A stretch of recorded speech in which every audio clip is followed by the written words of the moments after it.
All right, well, I will go across to the PowerPoint and we'll get started. So today we're looking at 3 misunderstood steps that leaders don't implement in the right way. And if you do use them really well, you can get your team hitting all targets going forward. All right, so that's what we're going to be going through today. So first we're going to hear a little bit about me, and then we're going to set up about what many managers have gone through, and then we're going to give you how to move forward in a way that can help you to get your team to hit targets much more often. So a little bit about me. I love my sport, and I've been a Collingwood AFL member for a long time now. A couple of years ago, we had a great year winning the premiership. We're doing pretty well again this year. There's a photo of me with my partner and my son. I still like keeping fit, even though I can't play sports anymore, got a little bit too old. So I do a few fun runs here and there. And in the middle, that's an example of just one of the many, many leadership programs that I have run. That was a 5-day residential leadership program. I'm on the left there as a key facilitator. And that leads me into my purpose. So what I've really realized throughout my corporate career and as a leadership coach and facilitator is when there are good leaders around, it creates a really positive, happy environment. And when you have a poor manager, it goes the opposite way. It's not a very happy situation. So I want to create a better world by helping leaders to be at their best and create the best engaging environment for their team members, whatever sort of team that is. So a little bit more about my background. I became a manager in my late 20s after being a high performer.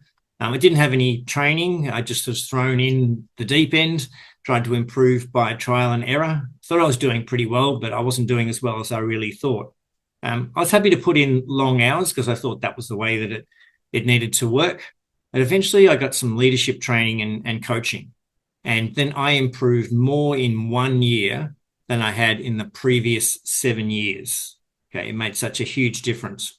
And other people started to notice that difference too in me. But eventually, I was so intrigued by all the things going on with leadership development, I became a full-time leadership coach and facilitator, and I've run leadership training for over 2,500 people and coached over 600 managers. And I've helped those managers to be able to work less hours and create a much more balanced life, get promoted and earn more, and hit their targets and have a motivated team that's really consistently hitting those targets. And of course, overall, what's also important is that there's an increase in job satisfaction. All right. So who is this really for? Well, this is what a lot of managers have told me that they want to be able to change and get out of an improvement in their leadership and management. So more time with loved ones instead of just being tied to work and working long hours and having to work while they're on holidays. Time at nights and weekends for friends, for hobbies, for kids' activities, just for being present. And time to yourself so that you can be physically, mentally, and emotionally healthy. Okay. Being able to see that their team achieves success and helping them grow as individuals and as a team. And then still being able to be successful at work and have that satisfaction of being a high performer at work and creating opportunities for promotion and realizing that that doesn't have to come with just massive hours all the time. And be fulfilled about knowing that you can hit your targets with your team consistently and sustain that. But here's what most managers are experiencing. And please feel free to jump in, type some comments in the chat, ask any questions. I'm very happy to be flexible along the way and make sure you get the most out of it, most you possibly can get out of today. So jump in and ask questions anytime. I'll get you thinking about a few things and answering some questions in a few minutes too. So overall engagement is low for employees, and 70-something%, the latest one is 76% of employees are disengaged or actively disengaged, so it's even stronger, and managers are even lower. their engagement is less. They're struggling with the management responsibilities, and burnout is one of the key factors. The overload, the stress, the burnout is one of the key factors that's impacting managers. Over 70% say that they experience ongoing work stress that's not able to be managed, or they're not going to be able to sustain what they're doing under that stress level. And the other key thing here is that over 80% of managers feel that they were not set up for success. Like me, they were thrown in the deep end, and they felt that their organization could have done a lot more initially and also along the way to help them be successful. And instead, they've got to figure it out for themselves. So have a look a bit at how this works and how we got here.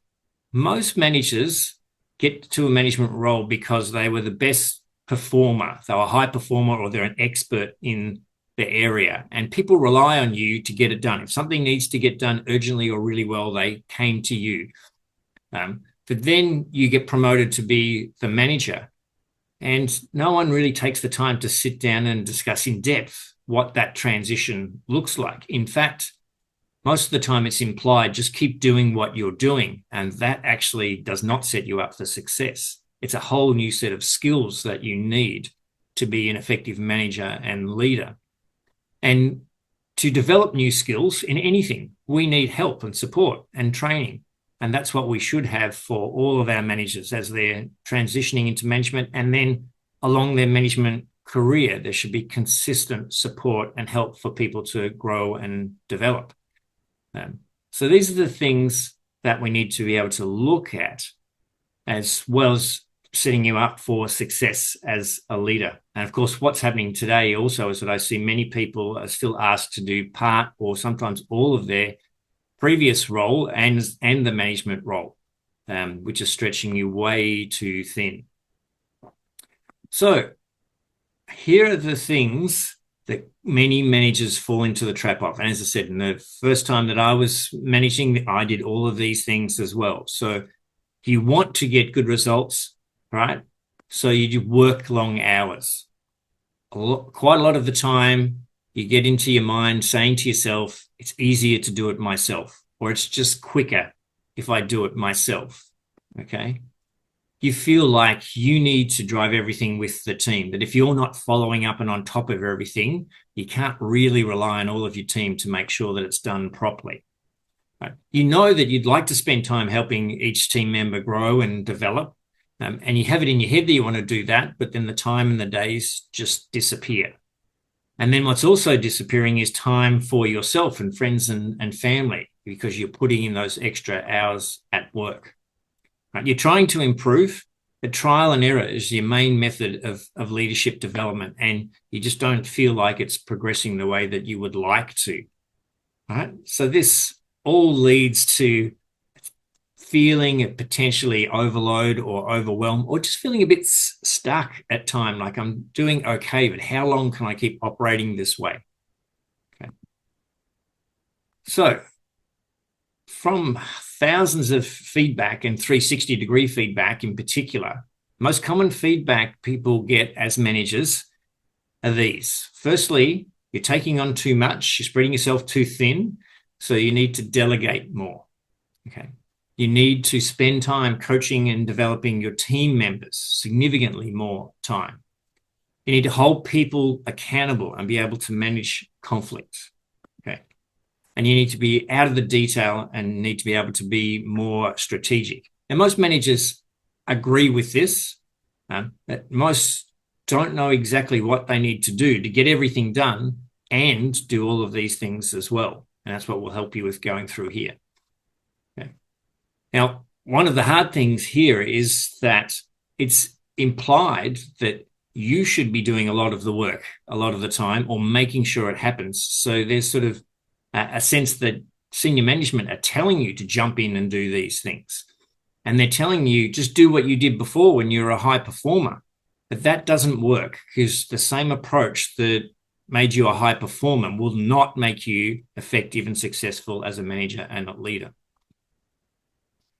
So let's take a moment here, and I'll get some feedback from you here. You can put it into the chat or you can share, and just have a think about where your time is spent. Okay. And we're going to break it down into 3 key areas just for simplicity at the moment. And I've asked many, many people this, and I'll tell you a little bit more about what the general responses are in a moment.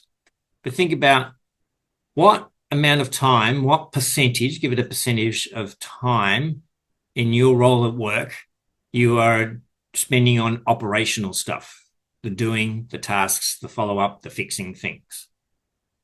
Just take a moment to reflect, what percentage do you think that is? Okay. And then what amount of time are you spending, what percentage, being strategic thinking on strategic initiatives, giving yourself space to consider the big picture, reflection? What kind of time do you get to really effectively do that?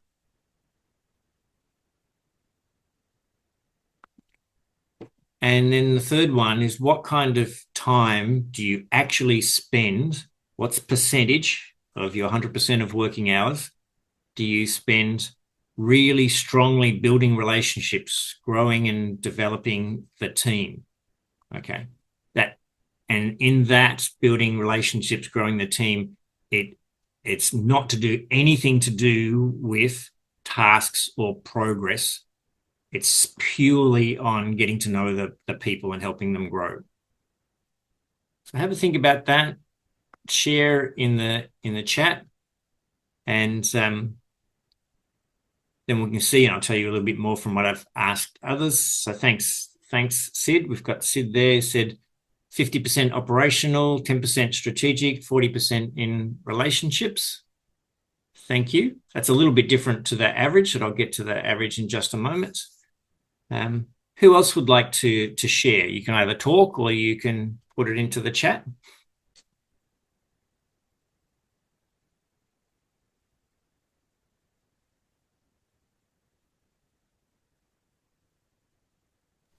Yeah, Michael, I would say 70 to 80% would be operational. Sadly, we are sucked or absorbed by operational stuff every day.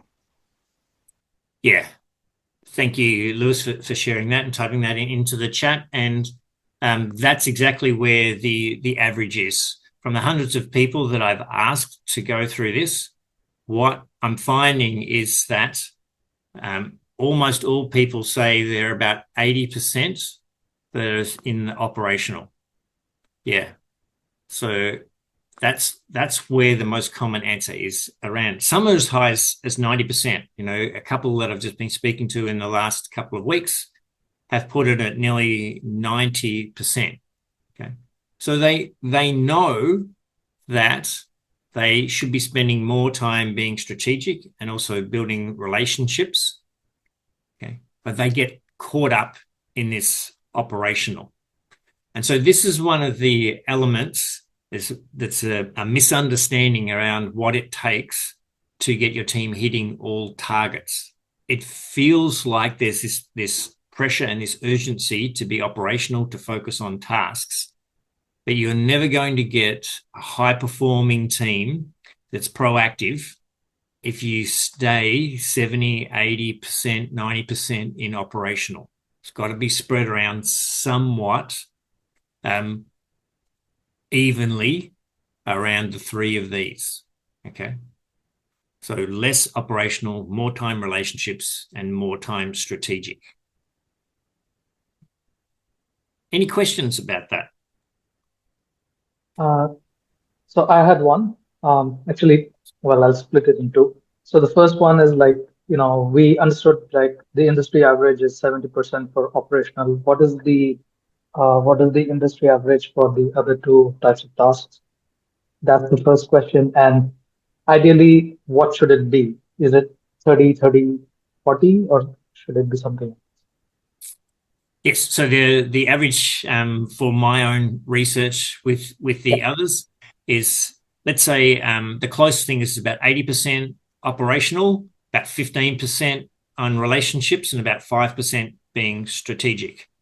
Now, when I actually go into doing more in-depth coaching, when people come into my programs and we explore this, it's usually even more operational and a bit less of the relationships and strategic, because the things that sometimes you think are building relationships and being strategic are not actually that.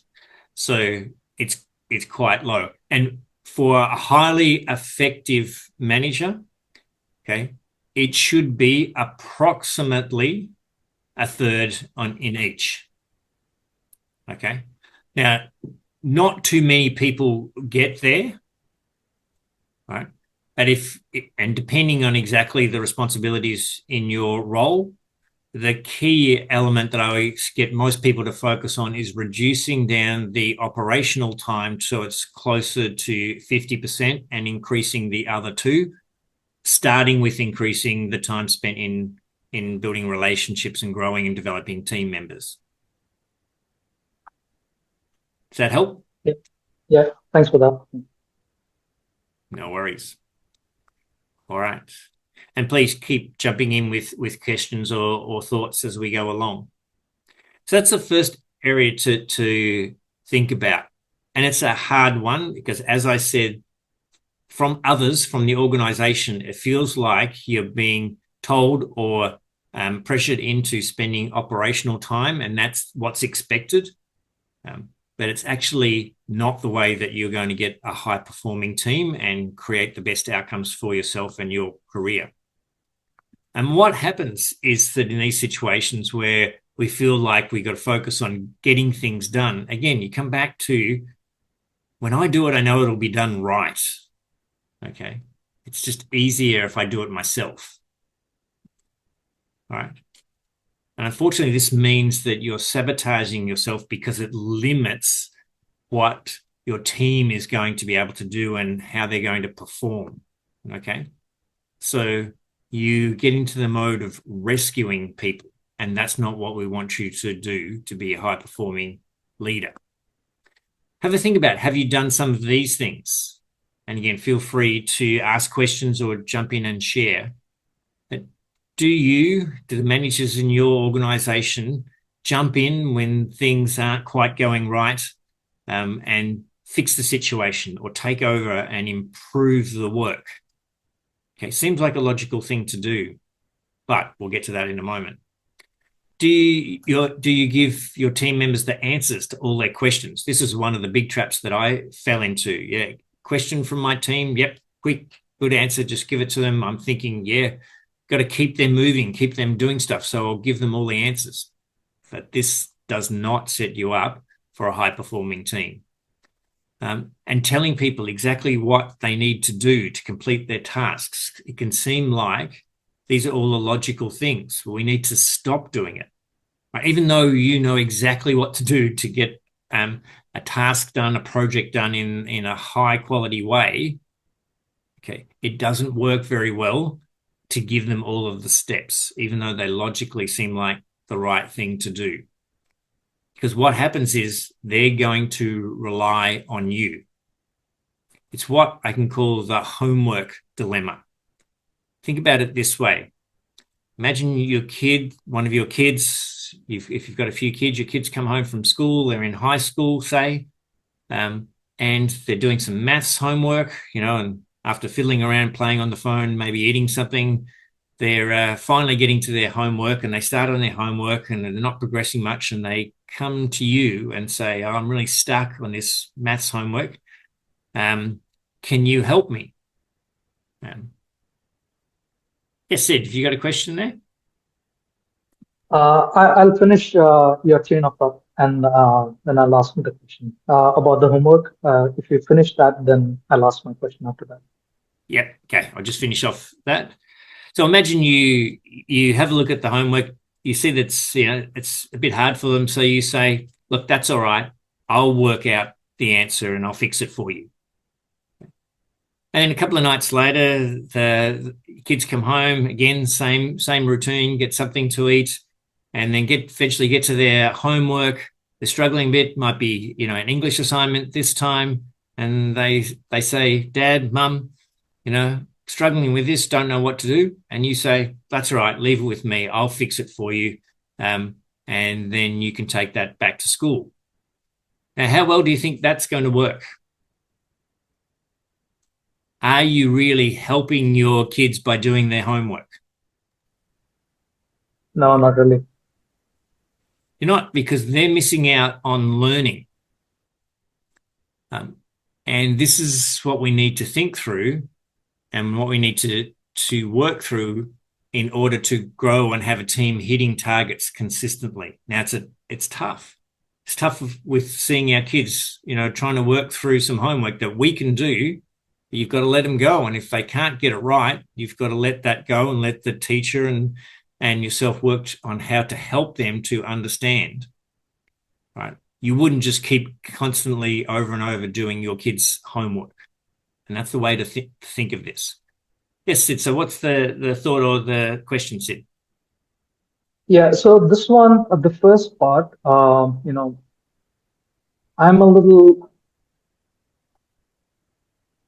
in a bit of a dilemma on, there are different kinds of work that we do. So one is where we are employed directly with a firm to do the work. And the other one is a software services firm where there are penalties if a deadline is missed, right? So I'm just I'm just trying to understand, like, when is it? So I'm just trying to unpack that thing about, when you said stepping in and fixing the situation. So as a project manager, we can see that there are things, if they continue to work that way, it will result in a delay, which will have penalties, right? So I'm just trying to understand, like, at what point do I step in and at what time do I course correct? And, you know, so in the so when you're employed in software services firm where there are penalties attached to any delays, then, you need to really, do something to prevent that penalty being applied to you. Yes, to an extent. So the ideal situation is that when you start working with your team, you go about things the right way by helping them grow and develop. And the times that they don't hit the mark are with smaller tasks, and you're teaching them early days through smaller tasks, and they start to pick up on the fact that they need to think for themselves and improve the quality of their own work, and work through that process. Okay. Now, the other way to look at it is that's an ideal setup. That's not often the way that it happens. The other way that I help managers work through this is by assessing the risk of the different tasks and projects, and starting off with the ones that are a smaller risk, and see if that can stimulate enough of the growth and development of the team that it changes their habits. They know how you're going to interact with them, and that improves the output of their work, okay, and the team's work. Sometimes, though, in fact, quite regularly, you do need, unfortunately, to let some of these things fail. Okay. And again, the ideal would be to have the minimal risk. Okay. But if you always are the one stepping in to make sure that everything gets across the line, so there's no penalties or there's nothing seen as missing deadlines or targets, then your team can stay in that situation where it'll be, oh, it's all right, Michael will fix it in the end, Sid will fix it in the end. And depending on how strong their habits are, it may be that there needs to be a penalty or a failure to stimulate, hey, this is changing now. I'm not just, we're not just going to have a situation where someone else fixes it. I need to now be part of that. Okay.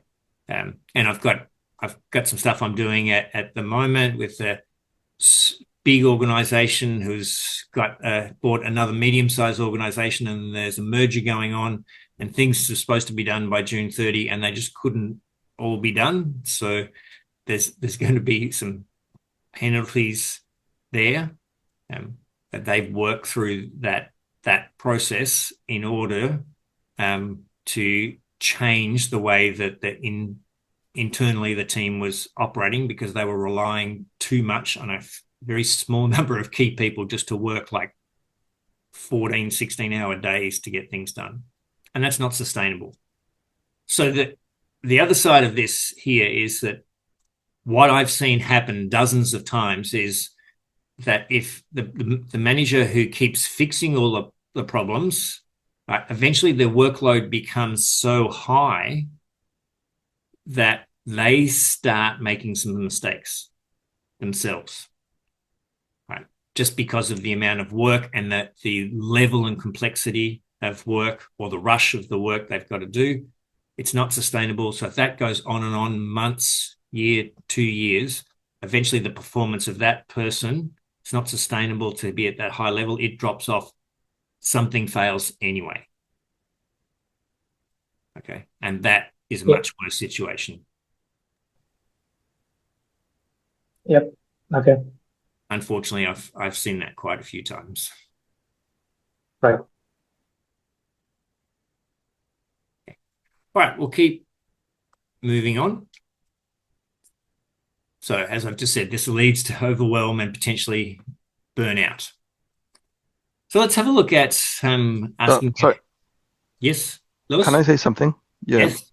Yeah. I have worked, unfortunately, on the other side of the string, where actually the manager just dumps and leaves everything to us, and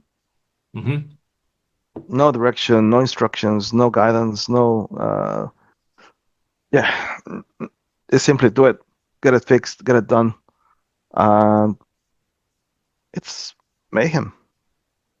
But anyway, so that's the other side of the dark side of managing people. Yes. It's a noticeably smaller, much smaller percentage that do that. There are some people who get into management positions, and their approach is to what I call dump all of their work onto others, and especially the high performers. So usually it's not even an even distribution. It might be someone like yourself, Lewis, who's a high performer. You get more of the work, and that can be an extremely uncomfortable position as well. So that's the total opposite. Yes. And eventually that breaks down. But usually what those managers do, in my experience, is that they move on every 1.5 to 3 years. So they're managing around them and managing up, and they don't see the impact, the sort of medium-term impact of what they've been doing, unfortunately. So let's have a look here at how you're going. Have a time for reflection. You can share or put into the chat. How are you performing now? Give yourself a rating out of 10, where 10 out of 10 is your personal best. It's not perfect. It's you performing really well at your best. Think of like an athlete, a swimmer, a tennis player, a sprinter. Their personal best, whatever their best time is, that is 10 out of 10. And 1 out of 10 is you really low on performance, nowhere near what you could be. Have a think about where you're at and how you've been over the last 6 to 12 months.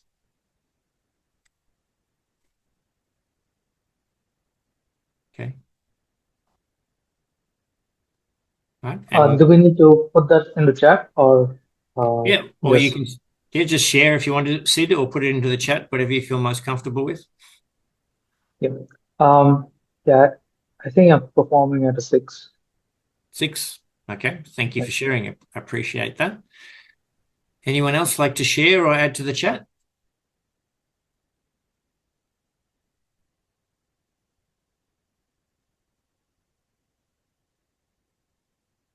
All right. Well, we'll keep going. There's a couple more things to reflect on, and then you can let me know whenever you want to.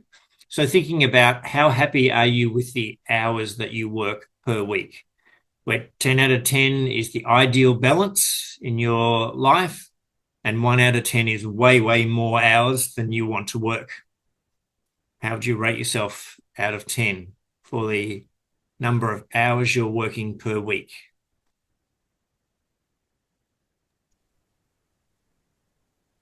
I would rate myself as a 7. 7? Good. That's great to hear. And I'll tell you a little bit more about the average of the results in just a moment too. And then the next one is looking at, do I have all the tools and resources so I know that I can be at my best? Okay, so you've got what you need in terms of tools and resources and support, not just trying to figure it out as you're going along. You know you've got them. 10 out of 10 means you know you've got them. 1 out of 10 means it's trial and error, and you're just trial and error, and you're just trying to figure it out every time a new situation comes up. All right.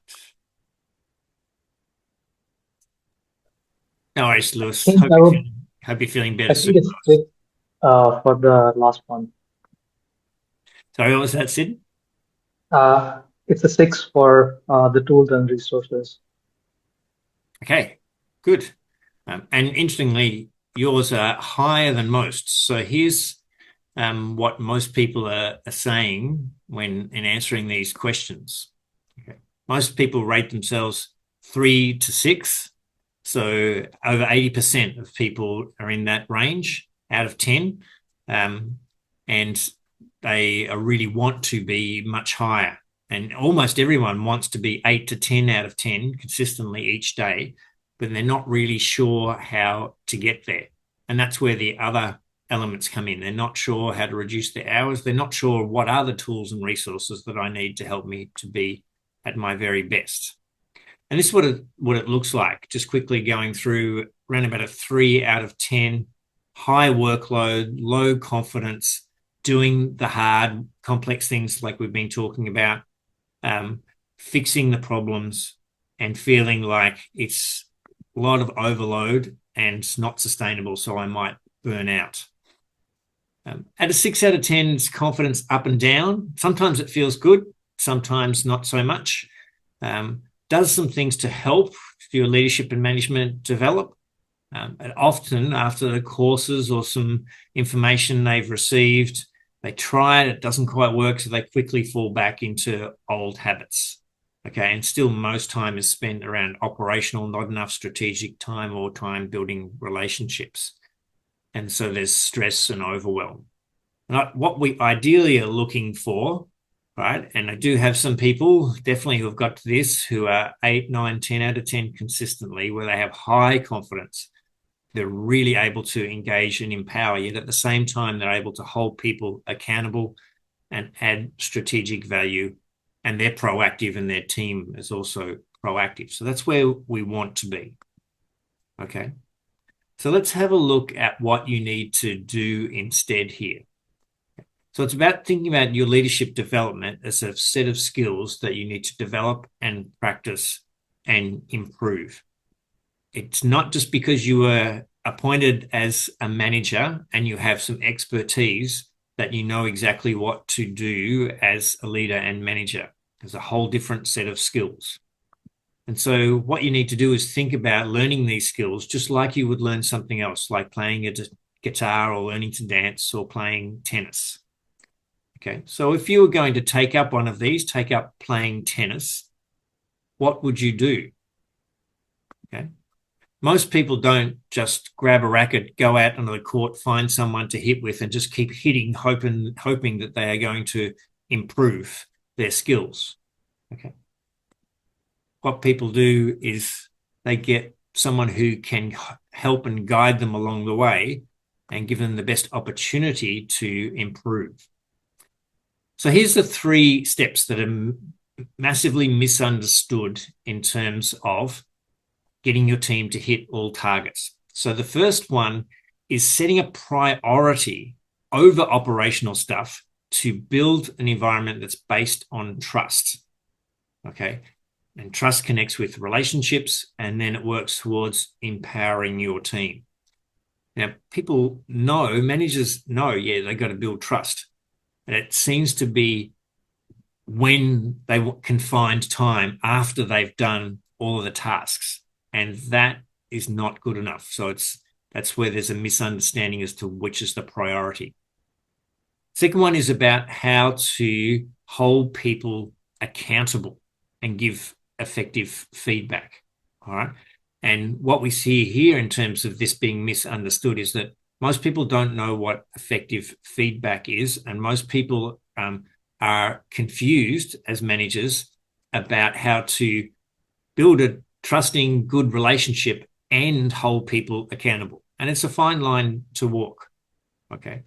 And it needs to be done. And you can have it so that the accountability actually improves the trust and the relationship when you're doing it well. And then it's about providing ongoing support and coaching and guidance for your team members so they feel like they are growing, right? And making the time to do that. Okay. Then you have your consistently high-performing team hitting targets. So let's look at each of these steps in a little bit more detail, and please feel free to jump in. Happy to take any questions and help you understand from your own situational perspective. So the first one is about prioritizing building trust and putting that ahead, spending time on this ahead of the operational. Most managers, when you ask them, they think they're building trust, but the research clearly shows that's not what employees think. Okay. So managers believe they're doing the right things. They're also doing all this operational stuff. And what happens is that employees believe it's not focused on trust and relationships, that managers focus mostly on tasks and results. Okay. And when that's the perception of the employees, then you're potentially breaking trust and weakening the relationships. And so there can be lots of small things that can break trust and impact the relationships. One of the most common examples with managers is when they book in time to have a one-on-one meeting, right? Or they say they're going to have regular one-on-one meetings with their staff and they don't happen, or you turn up late, or you reschedule, or you cancel, or you just forget. Unfortunately, some do that. And most of the time, the managers say to me, oh, some crisis came up, something urgent came up, and I just had to deal with that. And in one sense, I can understand that's true. But on the other hand, when you say something else came up that was important, literally what you are saying to that employee and team member is something else is more important than you. Now, you do that 2 or 3 times, and your employee starts to get the feeling that lots of other things are more important than me, and that impacts trust and relationships. So we need to put that first and build that foundation. Is a key foundation for high-performing teams. All right. So the next one is about accountability. How do we go about holding people accountable and still maintaining that trust and showing that you care and building those relationships? Okay. So the important thing here is it's about being open and honest, and also about being clear. So one of the key things is that you agree and you have a discussion about what are the expectations and the specific targets. Okay. And your team members should be talking at least as much as you are. So there's an agreement on this, not just feeling like they've been directed and told. Okay. And then you agree on how are we going to check progress and how is this going to work? Okay. And this has to be, again, where it's agreed upon, discussed, they're coming up with the ideas, they're suggesting when the check-in should be, how they should look, what they should include. And then there should be regular daily feedback, ideally in a ratio of 5 positive to 1 constructive. Not every day 5 to 1. If you can give 1 piece of feedback per day, most people don't even do that. In fact, when they look at it, most people don't give feedback once, even across several months. Again, they think they are, but they're not actually giving effective feedback. And most people do not give clear feedback when things are going well. They want to give feedback when things aren't quite going as well as they could. So that's one of the other things to change here that will help you to hold people accountable, because they know when they're doing things well, even if it's what's expected, they know that. And so then the constructive feedback is taken as an opportunity to improve, because there's a nice balance, or there's a higher ratio of positives, so they're open to the constructive. Okay.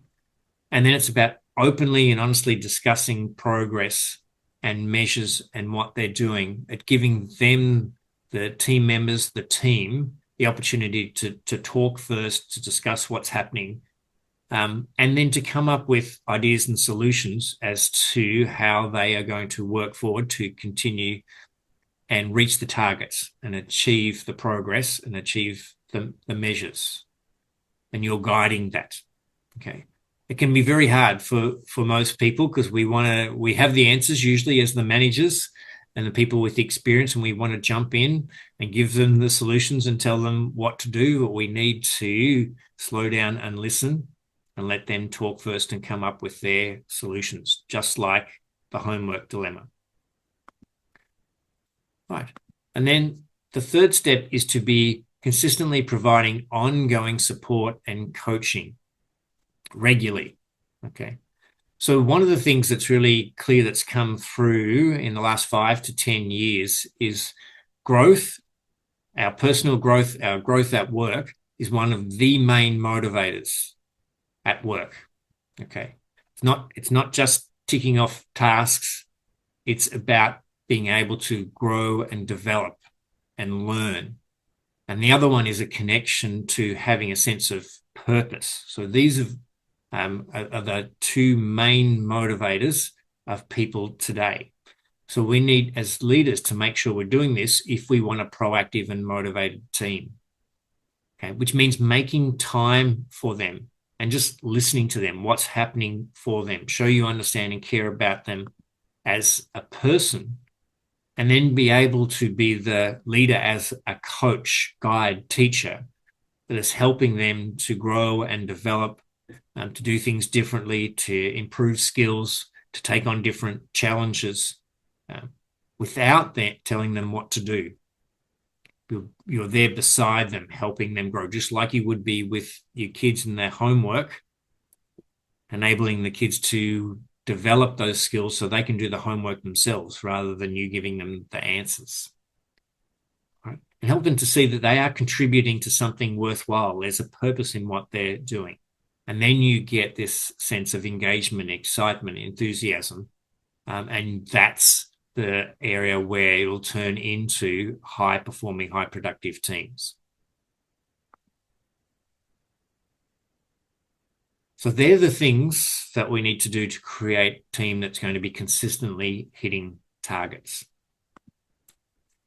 All right, so moving forward, there's some things for you to think about.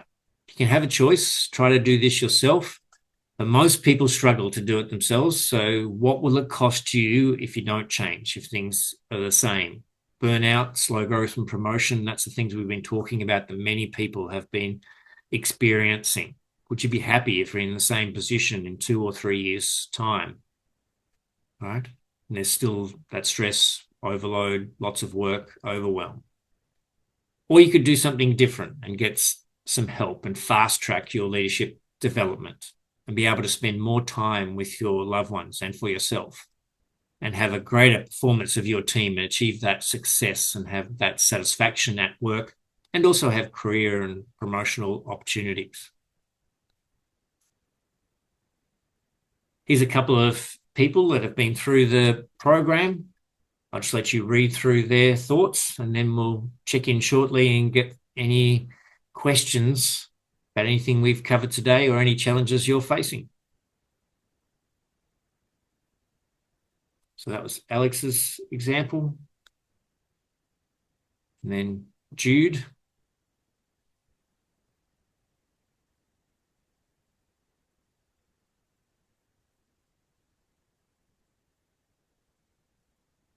So one of the key programs that I've set up includes 12 months of leadership development and coaching for the cost of just a few days of traditional leadership training.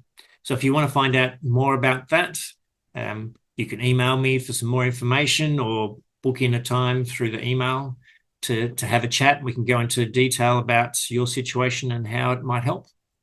And anyone that reaches out for more information gets the opportunity to win 6 months of leadership coaching.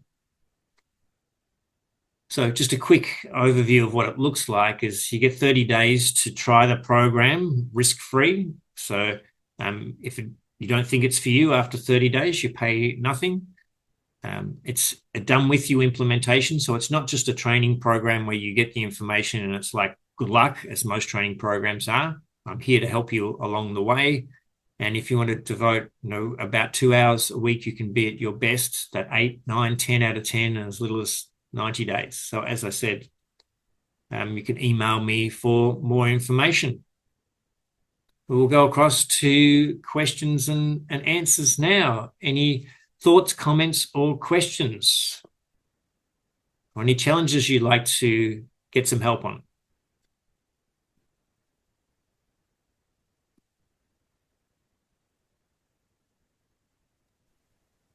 Thanks, Michael. Well, I don't have any questions now, but I'd love to catch up with you later if you have the time. Yes, absolutely. Yep. Yeah. So just grab that email address and shoot me an email and we'll make a time to catch up. Thanks, Sid. Appreciate that. And thank you for your input and your sharing and your questions along the way.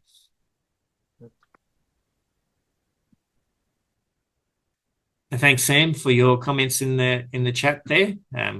Please let me know if there's anything else that I can do to help. And I'll also send out the email in the next couple of days with the slides and the recording. So have a look out for that. And if you want that, I can send that through to you as well. All right. So given that there's no more questions, we'll wrap up there. Thank you very much for your time today. Appreciate it. Thanks for staying on, Sid and Sam. And enjoy the rest of your day. And maybe we'll see you again at another event soon. Thanks.